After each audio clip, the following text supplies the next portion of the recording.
Voilà, continuons. Alors, on était arrivé à Jean 13, 34, 38. Je vous donne un commandement nouveau. Aimez-vous les uns les autres comme je vous ai aimé. Vous aussi, aimez-vous les uns les autres. Donc, c'est bien ce qu'on parlait ce matin. Vous voyez dans l'évangile combien de fois est-ce que Jésus, sur très peu de phrases dans l'évangile, nous dit « Aimez-vous les uns les autres ». Comme je vous ai aimé. Nous ne savons pas comment est-ce que Dieu nous a aimés. Mais en vivant dans la divine volonté, là nous allons vraiment aimer comme Jésus parce que c'est l'amour de Dieu.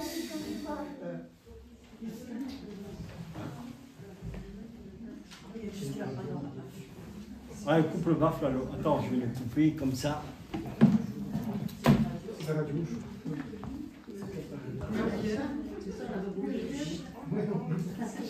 Voilà.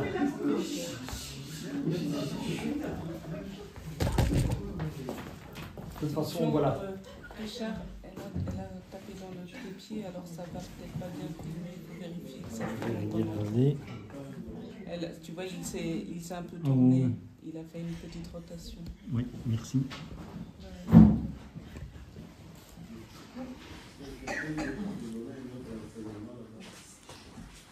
Voilà. Alors, reprenons. Je vous donne un commandement nouveau, aimez-vous les uns les autres comme je vous ai aimés. Vous aussi, aimez-vous les uns les autres. À ceci, tous connaîtront que vous êtes mes disciples. Si vous avez de l'amour les uns pour les autres. Simon-Pierre lui dit, Seigneur, où vas-tu? Jésus répondit, tu ne peux pas maintenant me suivre où je vais, mais tu me suivras plus tard. Seigneur, lui dit Pierre, pourquoi ne puis-je pas te suivre maintenant? Je donnerai ma vie pour toi. Jésus répondit, tu donneras ta vie pour moi, en vérité, je te le dis. Le coq ne chantera pas que tu ne m'aies pas renié 3 fois, que tu m'aies renié 3 fois. C'est incroyable quand même. Donc, Pierre sait qui est Jésus, et Jésus lui dit, tu vas me renier. Et c'est là que, pourquoi ce passage d'évangile? Justement pour faire comprendre que si nous ne sommes pas dans la divine volonté, nous tombons. Et c'est là où on voit aussi la chute de Pierre. Et ce qui est quand même aussi... donc il dit, tu donneras ta vie pour moi. Donc Jésus sait que Pierre donnera sa vie. Mais avant qu'il donne sa vie, je te le dis, le coq chantera pas que tu m'aies renié 3 fois. Et dans un autre passage, où c'est Luc 22, 32, mais j'ai prié pour toi, afin que ta foi ne défaille point, et toi, quand tu seras converti, affermis tes frères. Donc, le Seigneur savait que Pierre allait tomber. Et lui, il avait déjà devancé, et c'est pour ça que quand on fait attention dans l'évangile, quand Jésus nous dit, quand vous faites une prière, avant que vous l'ayez demandé, vous l'avez déjà reçu. Donc, Pierre n'a pas encore renié Jésus, que Jésus avait déjà prié pour lui. Au moment où Pierre le renie, bien sûr, il perd la foi et tout. Mais comme Jésus avait prié avant, à un moment donné, la grâce de cette prière est arrivée et il a été relevé. Et c'est lui qui doit affermir les autres apôtres. Tu vois? Et maintenant, si on peut le mettre à l'époque où nous vivons, malheureusement, on a la critique facile sur le pape à l'heure actuelle. Au lieu de le critiquer, taisons-nous et prions pour lui. Parce que même quand il dit quelque chose à nous, ça nous paraît peut-être pas juste quelque chose, mais dans le plan de Dieu, on ne sait pas. N'oublions jamais que le pape est guidé par l'Esprit Saint. Quoi qu'il dise, quoi qu'il fasse, c'est l'Esprit Saint qui est là. Il est la tête de l'Église. Nous, ça, on peut dire, voilà, pourquoi est-ce qu'il dit ça, ou pourquoi est-ce qu'il fait ça, comme on le voit, je suis désolé, sur les réseaux sociaux, ils ne sont pas d'accord avec ci ou avec ça. Mais taisons-nous et demandons que la volonté de Dieu se fasse pour le pape. Et tout ce que le pape dit, écoutons-le. C'est parce que nous n'en comprenons pas la profondeur, parce qu'on ne connaît pas le contexte. Il est critiqué maintenant avec ce qui s'est passé sur la bénédiction, comme il dit, avec les homosexuels. Mais il ne faut pas regarder juste cela, regardons le texte complet de ce qu'il dit. Quand Jésus il est venu pour qui? Pour les pécheurs. Voilà. Et la bénédiction dont il parle, c'est pas de bénir l'acte ou quelque chose comme ça, c'est donner, c'est de dire, comme nous on dirait, qu'on croise un homosexuel, qu'on croise une personne d'une autre religion, que ta volonté, Seigneur, se fasse dans cette personne. Et c'est tout ce que nous avons à dire. Parce que même si l'homosexuel il est enfant de Dieu, même s'il est d'une autre religion, il est toujours enfant de Dieu. Nous sommes tous des enfants de Dieu. Et qui sommes-nous pour juger les autres? Est-ce que nous faisons mieux?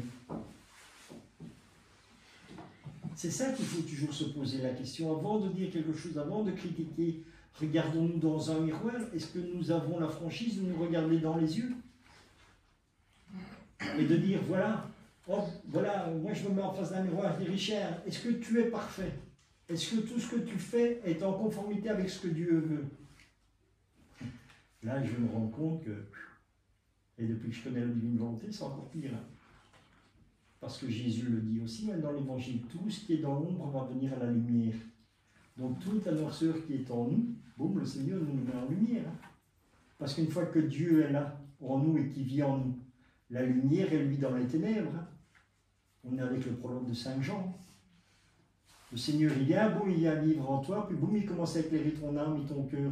Et tu dis, aïe, aïe, aïe, ça fait mal.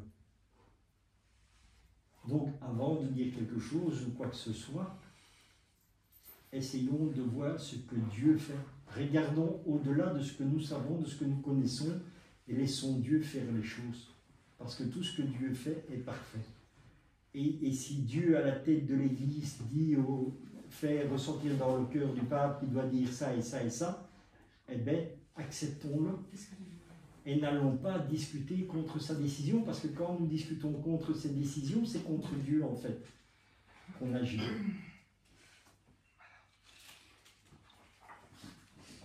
À l'époque de Jésus, quand il vient et qu'il discute avec les scribes et les pharisiens, qu'est-ce qu'il leur dit? Est-ce qu'il ne leur dit pas, les prostituées vous précéderont? Les prostituées rentreront avant eux. Il faut se demander pourquoi.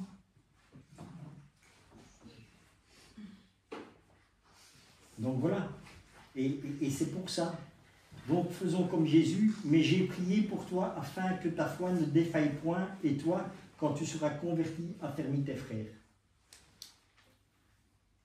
Après, Jean 16, 7, 12, 15.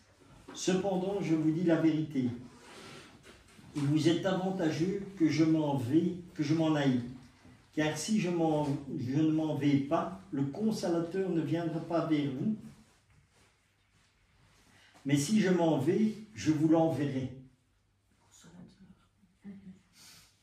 Le Consolateur, c'est qui? Esprit Saint. Voilà. Et la divine volonté, c'est quoi? Esprit Saint. C'est la sanctification. C'est l'Esprit Saint qui va tout sanctifier.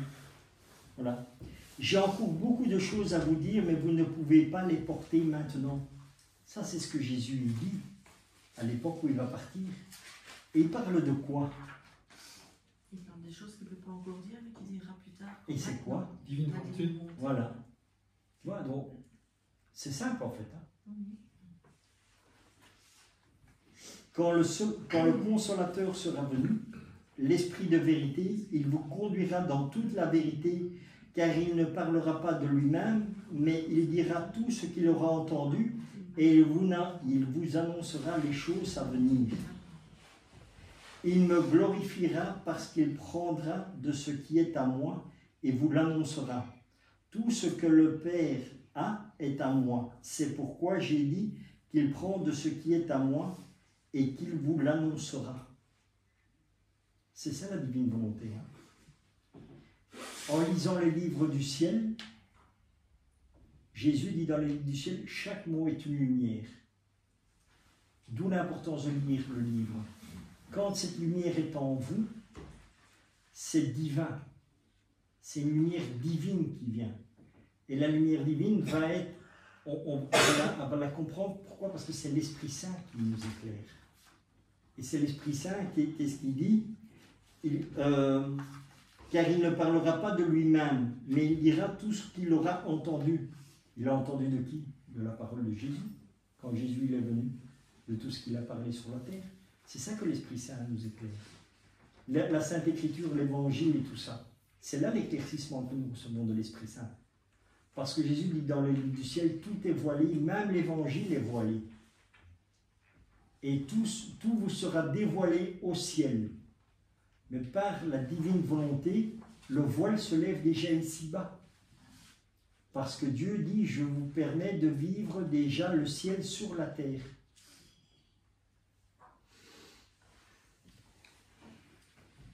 Et on termine par Luc 12, 49. Je suis venu jeter un feu sur la terre, et qu'ai-je à désirer s'il est déjà allumé? C'est quoi? C'est la divine volonté. C'est ça le feu que Jésus parle. Et c'est ce que le pape Jean-Paul II avait prophétisé. Le souffle qui va venir, l'Esprit Saint, qui va tout renouveler, c'est ça. C'est la divine volonté. Lui, il avait la connaissance aussi de la divine volonté, puisque tous les livres du ciel ont été autorisés par le pape Benoît XVI, à l'époque qui était le Ratzinger. Tu vois? Et lui, il était justement, c'est lui qui a étudié les livres de la divine volonté et donné l'approbation qu'on pouvait le partager et tout ça. Alors ici, maintenant, nous allons rentrer dans le vif du sujet. Comme on dit dans les livres du ciel, le plus grand don de tous les siècles, la vie dans la divine volonté. Donc c'est ce que je dis. Je remercie à ma sœur du Canada qui m'a envoyé des fichiers avec lesquels ils font des vidéos là-bas aussi au Canada. Et ce sont des bénévoles qui ont écrit un livre sur la divine volonté. Et donc c'est ça que nous allons partager maintenant. Pour voir les termes, pour comprendre pourquoi c'est le plus grand don des siècles. Alors, ma volonté divine sera le royaume du fiat au milieu des créatures. Volume, le livre du ciel. Et qu'est-ce que ça va nous donner, les livres du ciel? Le rappel des créatures à l'ordre, au rang et au but pour lequel elles ont été créées par Dieu. Voilà ce que nous recevons dans la divine volonté. Donc, comme je vous ai partagé là tantôt, nous venons de Dieu. Et qu'est-ce que Dieu fait? Comme nous sommes tombés de par le péché originel, nous sommes tombés dans tous les travers. Et Dieu dit, je te rappelle à l'ordre, au rang et au but pour lequel vous avez été créés. En fait, Dieu va nous recréer divinement. Ici, nous sommes tous dans notre humanité, mais Dieu, dans la divine volonté, va faire que tout en nous devienne divin, comme nous l'étions au départ. Donc, c'est-à-dire, même pour les personnes, comme on a, je ne suis pas une exception, j'ai des souffrances comme tout le monde, j'ai des blessures, c'est ce que je dis, moi j'ai 5 comptages au cœur, ne croyez pas que j'ai pas de douleur ou des choses comme ça. Mais en vivant dans la divine volonté, le Seigneur me restaure petit à petit. Pourquoi? Parce que ma vie a fait que j'ai dégringolé, comme on dit, très bas, et tout ce que nous semons, nous le récoltons. Donc comme j'ai semé beaucoup de mauvaises choses, j'ai récolté beaucoup de mauvaises choses. Maintenant, le temps que le Seigneur met à restaurer, c'est aussi le temps que moi je lui laisse, l'espace plutôt que je lui laisse pour me restaurer. Si je dis, Seigneur, voilà, aujourd'hui, je ne sais pas si je te donne ma volonté, ben, c'est sûr que ça ne va pas fonctionner comme il faut. Mais si je dis tous les jours, Seigneur, je te donne ma volonté en échange de ma divine volonté, au fur et à mesure, tout ce qui n'est pas conforme à la volonté de Dieu va disparaître. Un exemple concret, si on fume, c'est sûr qu'à un moment donné, dans la divine volonté, le Seigneur va te donner la grâce de ne plus fumer. Parce que Dieu ne va jamais aller à l'encontre de ses commandements. 5e commandement, tu ne tueras point. La cigarette te tue, l'alcool te tue, les mauvaises paroles te tuent. Donc, toutes ces choses-là, le Seigneur va te les enlever petit à petit. Encore une fois, selon ce que tu vis, si tu vis dans la divine volonté ou pas. Le Seigneur va faire en sorte, j'ai toujours pris l'exemple, mon exemple à moi, pourquoi? Pour que les gens comprennent plus facilement. Moi, j'étais quelqu'un qui était souvent en colère, vu que j'ai vécu dans la rue.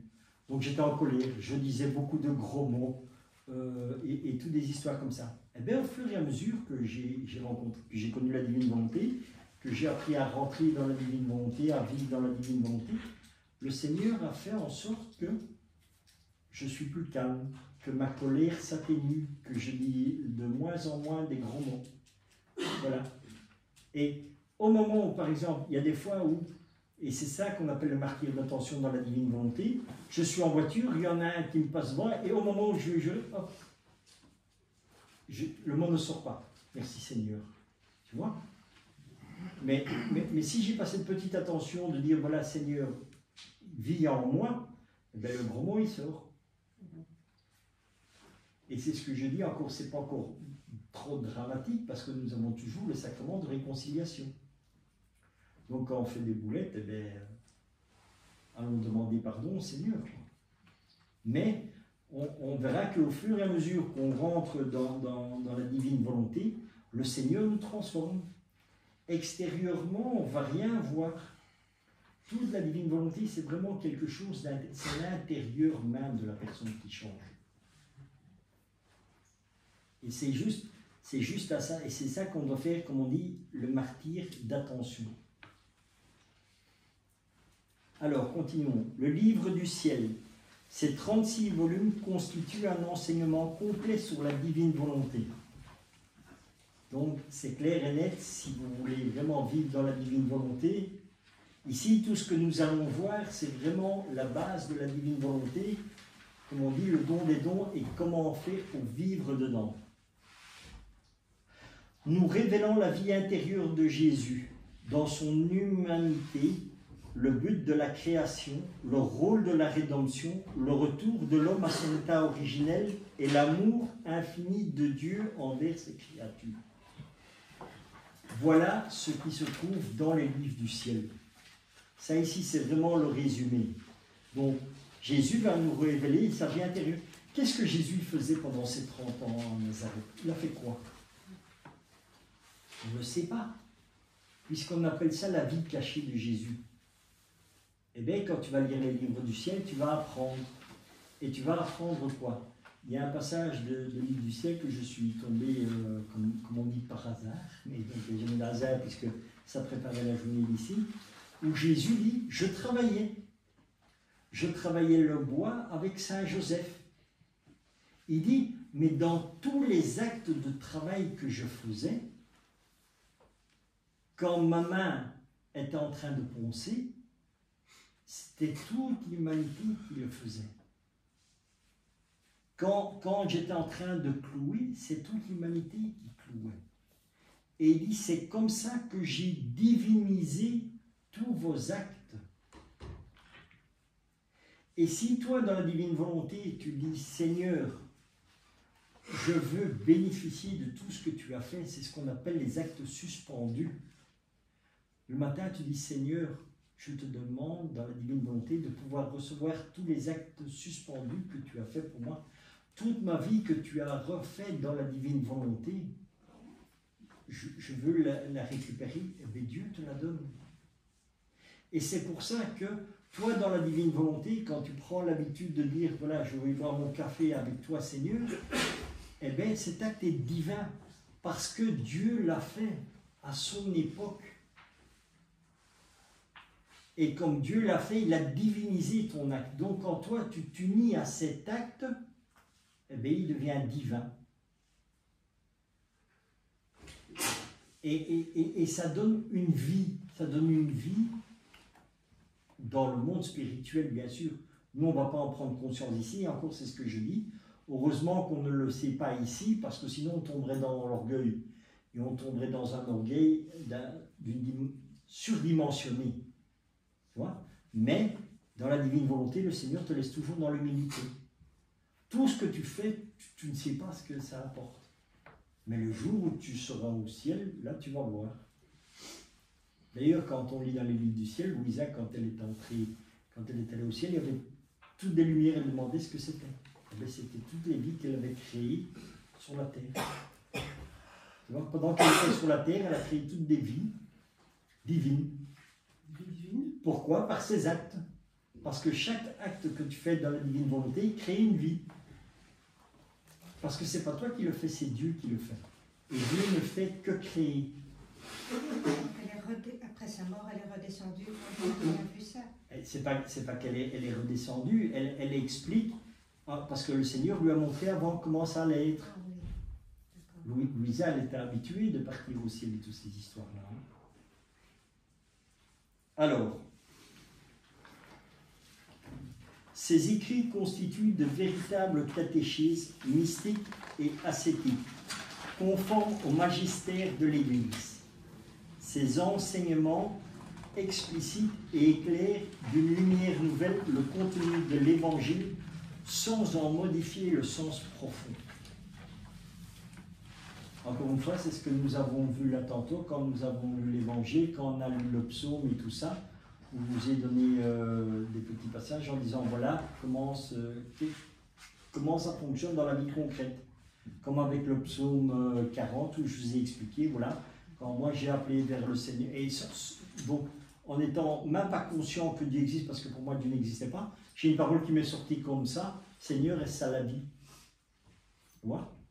Et tout ça, j'ai commencé à lire et à comprendre que ce psaume aussi, comme plein de choses, comme plein de textes dans la Sainte Écriture, parle de la divine volonté. Tu vois? Et c'est ça, explicite et éclaire d'une manière nouvelle le contenu de l'Évangile. De la même manière que je vous ai expliqué aussi avec Pierre, quand Pierre sort de la barque, qu'est-ce qu'il voit dans la mer? Parce que les gens ne le savent pas, mais ce soir, qu'est-ce que tu vois? Il a vu son reflet. Il était centré sur lui et pas sur Dieu. Tu vois? C'est cette compréhension. De la même manière que dans l'Évangile où il est dit, où Jésus dit, tu aurais la foi comme un grain de moutarde, tu dirais à cet arbre, déracine-toi, il va te jeter dans la mer. C'est bien, ça veut dire quoi? Et en réalité, qu'est-ce que ça dit? Jésus te dit dans la divine volonté, la foi, je suis la foi. Donc, le grain de moutarde, la foi, on l'a, puisque dans la divine volonté, Jésus vit en toi. Et tu dis à l'arbre, déracine-toi. Nous, on ne sait pas le dire, mais Jésus peut le dire. Dans ton cœur, toute la haine, toute la colère, tout le mal que tu as depuis que tu es petit, que tu as grandi, avec les haines que tu as, les colères que tu as, et tout ça, les blessures que nous avons, nous avons vraiment un arbre qui s'enracine dans notre cœur. Et les racines vont de plus en plus profond. Comment tu vas enlever tout le mal qu'il y a dans ton cœur? Tu ne sais pas. Mais comme tu as Dieu en toi, ce grain de moutarde, comme dit Dieu, tu l'as en toi, tu dis, Seigneur, déracine cet arbre qui est en moi. Toi seul peux l'enlever. Parce que c'est spirituel, c'est pas prendre un couteau et enlever l'arbre, mais c'est comme c'est spirituel, tu dis, Seigneur, enlève cet arbre et jette-le dans la mer. Dans la mer de quoi? Dans la mer de la divine volonté. Et la mer de la divine volonté, c'est quoi? C'est l'amour. La miséricorde aussi. C'est tout. Tout découle de l'amour de Dieu. La miséricorde, c'est ce que je dis, ce sont des dévotions. Ces dévotions, c'est quoi? Ce sont des brimes qui sont sorties de la divine volonté. Mais tout revient à la divine volonté. La miséricorde de Dieu, tu ne peux pas la comprendre parce que tu ne peux pas comprendre l'amour de Dieu. Quand nous comprenons l'amour de Dieu, nous comprenons ce qu'est la miséricorde. Parce que, comme tu dis, nous voyons un conflit où il y a une guerre ou quelque chose, mais c'est la miséricorde de Dieu. Et toi, tu vas dire, comment? C'est la guerre, et toi, tu dis que c'est la miséricorde. Mais oui, parce que tu ne comprends pas le sens de la miséricorde comme Dieu le veut. Et comme Dieu le sait, parce que tout est parfait en Dieu. C'est l'amour de Dieu. L'amour de Dieu peut permettre qu'il y ait une guerre. Mais humainement, tu ne peux pas le comprendre. Tu vois? Parce que d'un grand mal qui se passe, Dieu en fera toujours un grand bien. Mais ça, humainement, on ne peut pas comprendre. C'est pour ça que nous devons vivre dans la divine volonté. Au fur et à mesure, le Seigneur nous fera comprendre les choses, nous fera voir au-delà des choses. Tu vois qu'il y a un conflit qui se passe, il y a quelqu'un qui va venir te dire, au lieu de rentrer dans cette discussion qui va amener à rien, ne réponds pas. Pourquoi? Quand Jésus y va et qu'il est condamné de tous les côtés, qu'est-ce qu'il dit? Rien. Il se taisait. Juste ou pas? Oui. Hein? Sauf pour celui qui l'a giflé. La Vierge Marie, qu'est-ce qu'elle disait? Rien. Ouais, c'est bizarre. Hein? Et c'est la seule, en fait, c'est la seule qui a vécu dans la divine volonté. Tu vois qu'en principe, pour vivre dans la divine volonté, tu ne dis rien. Et là, on peut dire que tu vis dans la divine volonté. Parce que tu n'amèneras pas de discorde. Et toi, en toi, tu dis simplement, voilà Seigneur, ça, je te le confie, je te le mets dans mon cœur, parce que c'est toi qui vis dans le cœur. La Vierge Marie, c'est ce qu'elle fait, et elle le dit en plus. Elle lui dit, je me taisais, et je déposais tout dans mon cœur. Et qu'est-ce qui vit dans le cœur de la Vierge Marie? Dieu.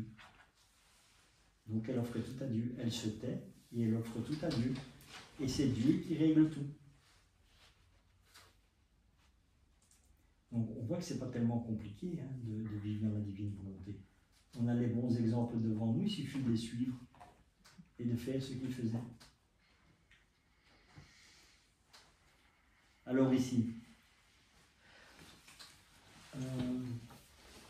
de plus, Louisa écrivait un très grand nombre de prières de neuvaines, selon l'enseignement reçu de Jésus pour nous apprendre à prier dans la divine volonté. C'est-à-dire en laissant Jésus prier en nous, comme il le faisait dans son humanité.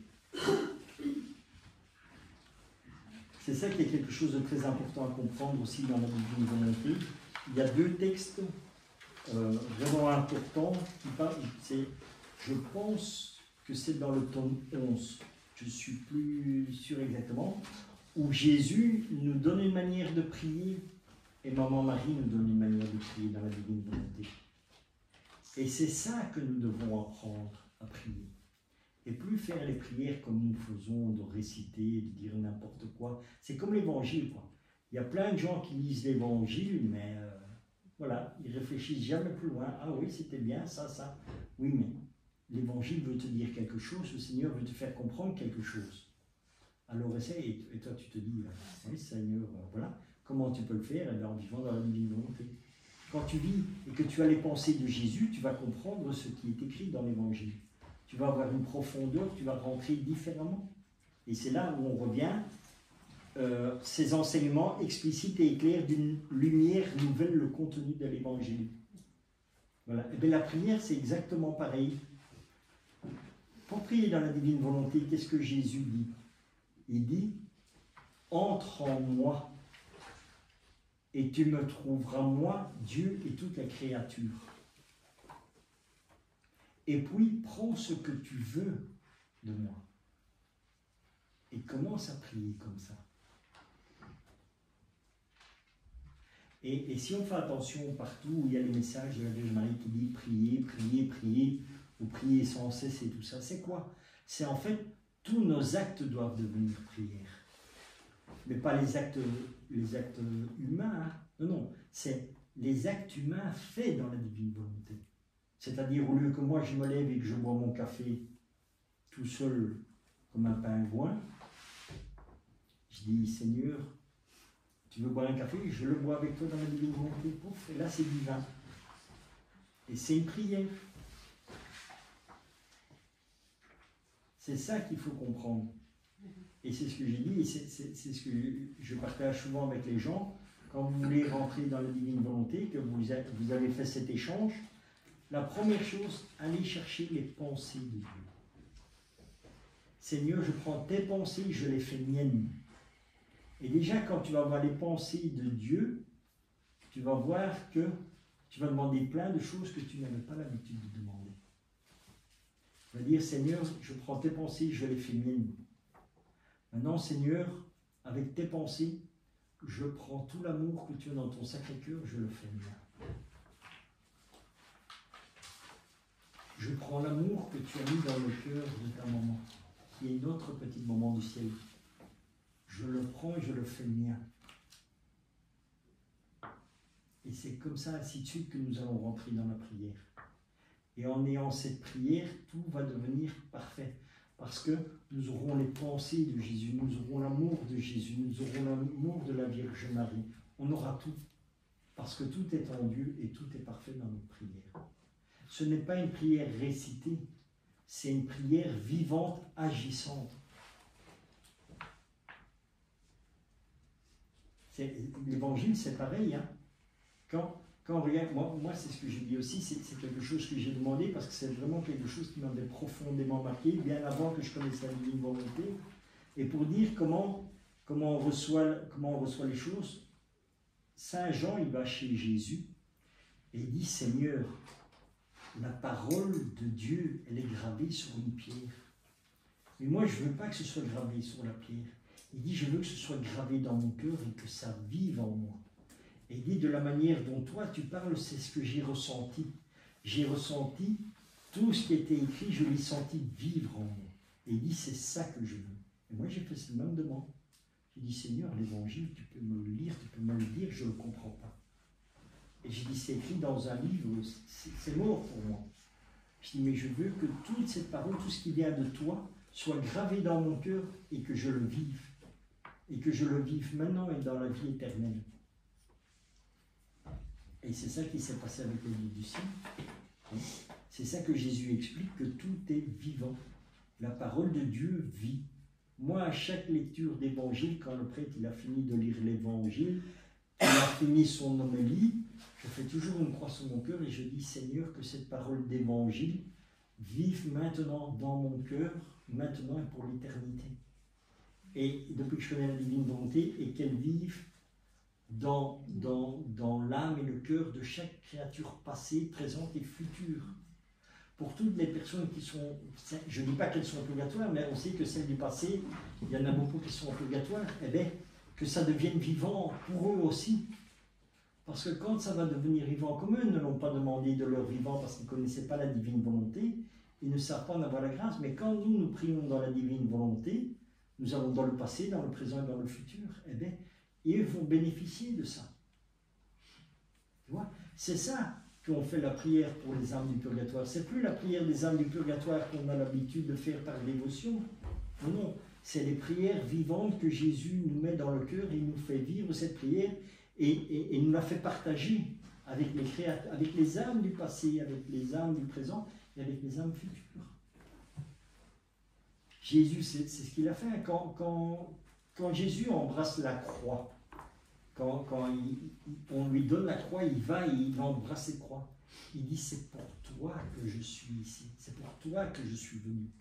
Pour cet instant présent, dans la croix de Jésus, quand Jésus l'embrasse, il le dit, toutes les créatures se trouvaient dans la croix, depuis la première créature jusqu'à la dernière. Il dit, quand j'ai embrassé la croix, j'ai tout embrassé. Et quand Jésus embrasse tout, c'est quoi? C'est l'amour de Dieu qui va toucher chaque âme. Et pourtant, nous, on n'était pas encore nés, hein, puisque nous vivons à cette époque-ci. Mais, dans le temps de Jésus, nous étions tous dans la croix.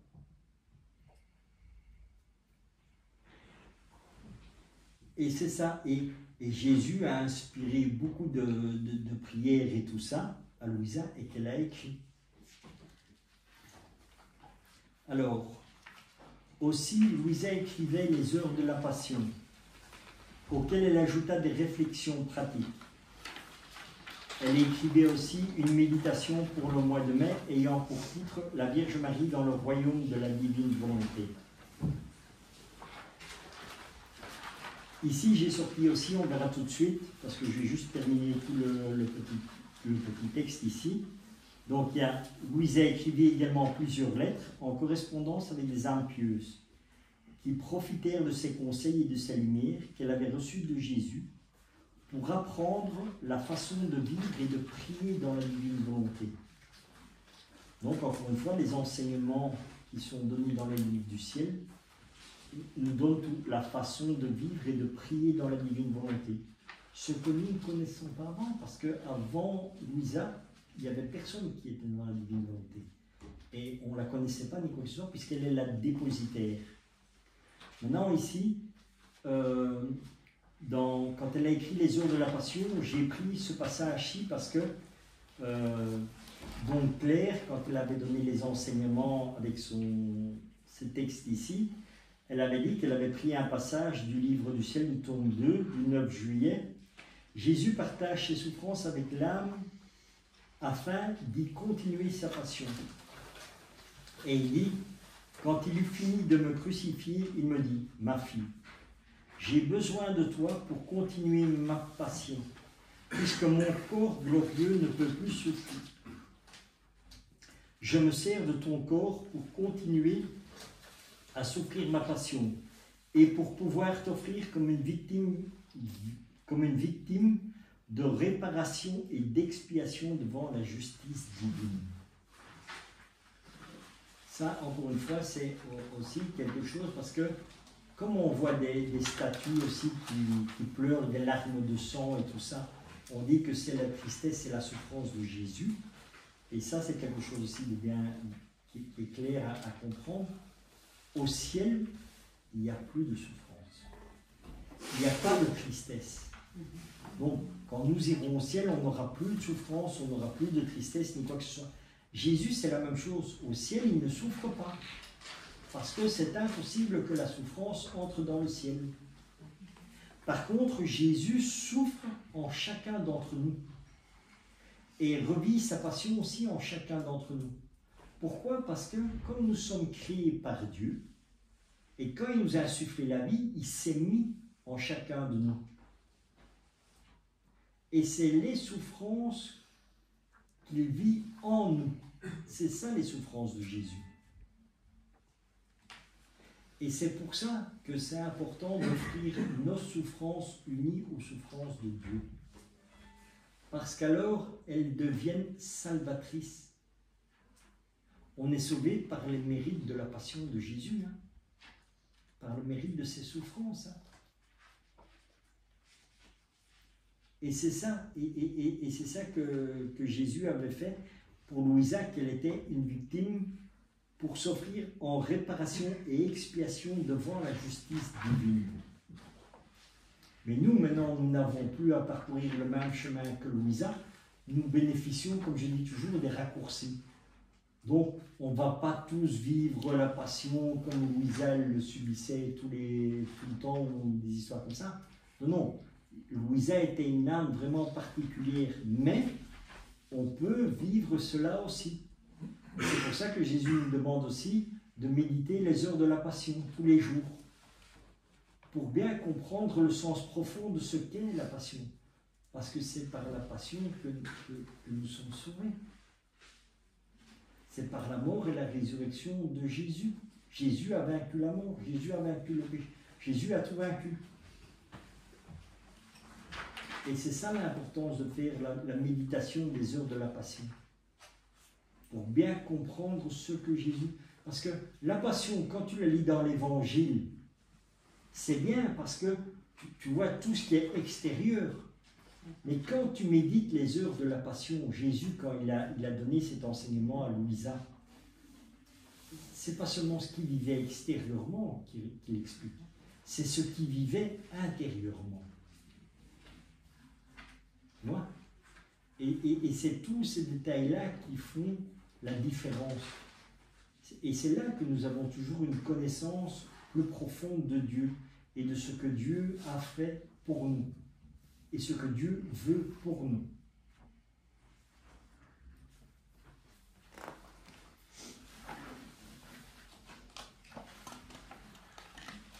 le don de la divine volonté à Louisa. Le 8 septembre 1889, 11 mois plus tard, ce mariage fut renouvelé au ciel en présence de la Très Sainte Trinité. C'est à cette occasion que Louisa reçut pour la première fois le don de la divine volonté. Donc, à un moment donné, à force de faire toujours cet échange de volonté, le Seigneur fait la même chose avec nous. Donc quand on lui demande, on donne notre volonté, on demande au Seigneur de recevoir, Dieu nous fait cadeau de la divine volonté, petit à petit. Mais on rentre et on sort, on rentre et on sort. Et à un moment donné, donc Jésus est toujours là pour nous. On passe à un test aussi, de voir si nous sommes fidèles à Dieu, de voir si nous persévérons. Parce que dans l'Évangile, qu'est-ce qu'il est dit? Qui sera sauvé? Celui qui aura persévéré. Et tout le monde passe toujours des épreuves avec Jésus pour voir notre fidélité et toutes ces histoires-là. Et à un moment donné, Dieu a fait don à Luisa Picaretta de la divine volonté. Et le don qu'il a fait à Luisa, il nous le fait à nous aussi. Donc, elle a reçu à telle date précise. Nous, on ne sait pas quand on le recevra, mais il y a un moment donné où on l'aura. On n'aura plus toujours à entrer, sortir, et c'est ça. Dieu va te dire, voilà, tu reçois le don de la divine volonté.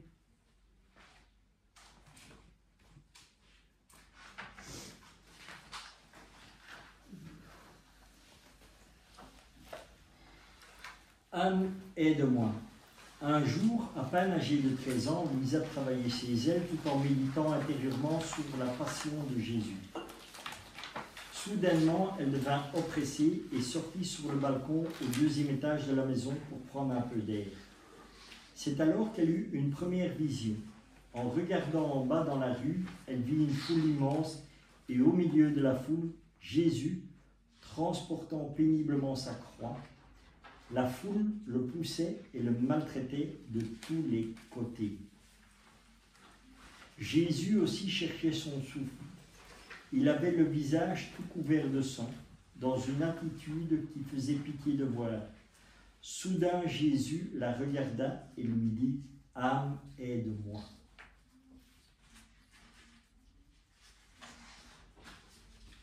Donc, c'est là où nous commençons à comprendre pourquoi aussi Louisa était une âme victime, quand on voit ici donc les heures de la passion et les réflexions qu'elle a ajoutées. Donc Jésus demande à Louisa de l'aider. De l'aider pourquoi? À faire connaître la divine volonté. Et pour faire connaître la divine volonté, elle a des épreuves à passer et elle doit vivre tout ce que Jésus a vécu humainement. Et toute la vie de Jésus, c'est quoi? C'est une vie de souffrance et de réparation. Et toute cette vie de souffrance et de réparation, elle le fait dans l'abandon total à Dieu. Donc, c'est vrai qu'elle a des souffrances, c'est vrai qu'elle vit des choses péniblement, mais elle les vit avec Dieu, en étant pleinement consciente. Et c'est pour ça qu'elle est aussi dépositaire de la divine volonté, pour offrir cela à toute l'humanité. Elle a dû avoir beaucoup de souffrance. Pourquoi? Parce que Jésus, toute sa vie, il n'a eu que de la souffrance. Depuis le sein de la Vierge Marie jusqu'à la fin de sa vie, ce n'était que de la souffrance. Mais elle était unie à l'amour du Père. Et l'amour du Père enveloppait tout. Et il n'y avait que Dieu pour pouvoir supporter tout cela, parce que c'est comme Jésus avait deux natures, humaine et divine. Dans sa nature humaine, c'est la divinité qui le maintenait. Et ce que Dieu maintenait en lui par sa divinité, le Père, lui, aussi faisait, et en même temps, l'extérieur. Parce que Dieu le dit dans les livres du ciel, il ne pouvait pas tout contenir. Et c'est pour ça qu'il avait cette union avec Dieu. Parce que Dieu, en étant sur terre, il était toujours au ciel. C'est ça qui est un des mystères dans la Trinité. La Trinité est au ciel, mais la Trinité est en même temps sur terre. Parce que le Père vit dans Jésus, et Jésus vit dans le Père.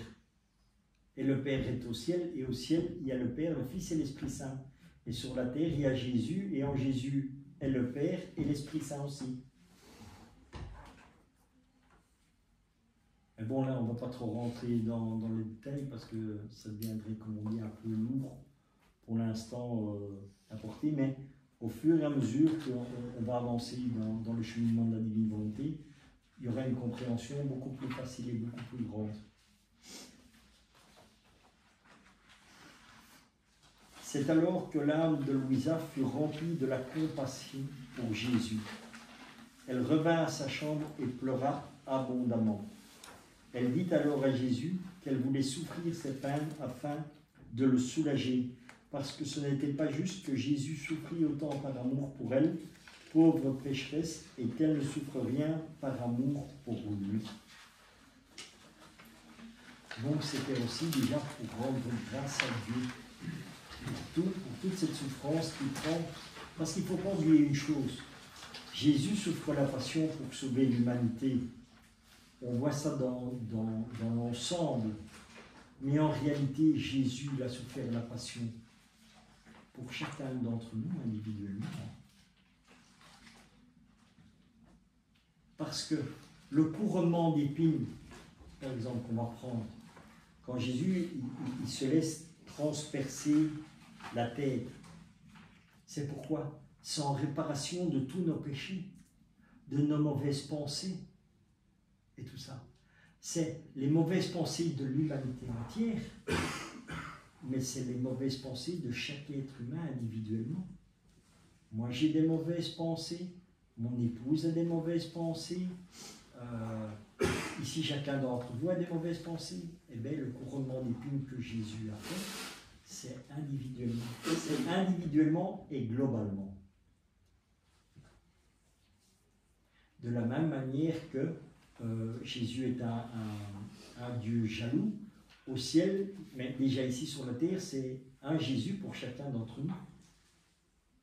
Moi j'ai mon Jésus, toi tu as ton Jésus, mon épouse a son Jésus, tout le monde a son Jésus. Et Jésus est en même temps pour l'humanité entière.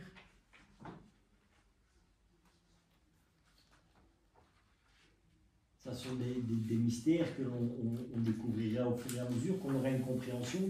C'est ça que Louisa dit aussi souvent dans les livres du ciel, quand elle posait des questions à Jésus, et que Jésus lui répondait, et elle disait mais combien de lumière n'ai-je pas reçu, mais que je ne sais pas vous les décrire, tu vois. Et c'est ça que je dis, que Jésus est occupé avec chacun de nous individuellement, parce que selon notre vie avec lui, selon la place que nous lui laissons, le Seigneur peut nous éclairer d'une manière différente, l'un un peu plus que l'autre. Voilà, c'est Dieu qui vient nous chercher là où nous sommes, et c'est à partir du moment où nous avons décidé de vivre avec lui, là où nous sommes, Jésus vient, et puis Jésus va commencer à nous éclairer à partir de ce que nous avons la compréhension. De la même manière que Dieu dit aussi qu'il ne donnera jamais une souffrance que nous ne savons pas supporter. Il ne donnera jamais plus que ce que nous pouvons porter. Et dans la divine volonté, Dieu nous fait grâce qu'on peut porter beaucoup de choses, parce que ce n'est plus nous qui les portons, c'est lui. Et nous l'accompagnons, un peu comme Simon de Cyrène, quoi, quand il vient aider Jésus à porter la croix. Et bien, c'est exactement ça la divine volonté, quoi. C'est nous qui accompagnons en fait Jésus. C'est n'importe quelle épreuve que nous allons subir, ce sera d'abord Jésus et puis nous. Il est notre bouclier en fait. Je vous propose de faire une petite pause.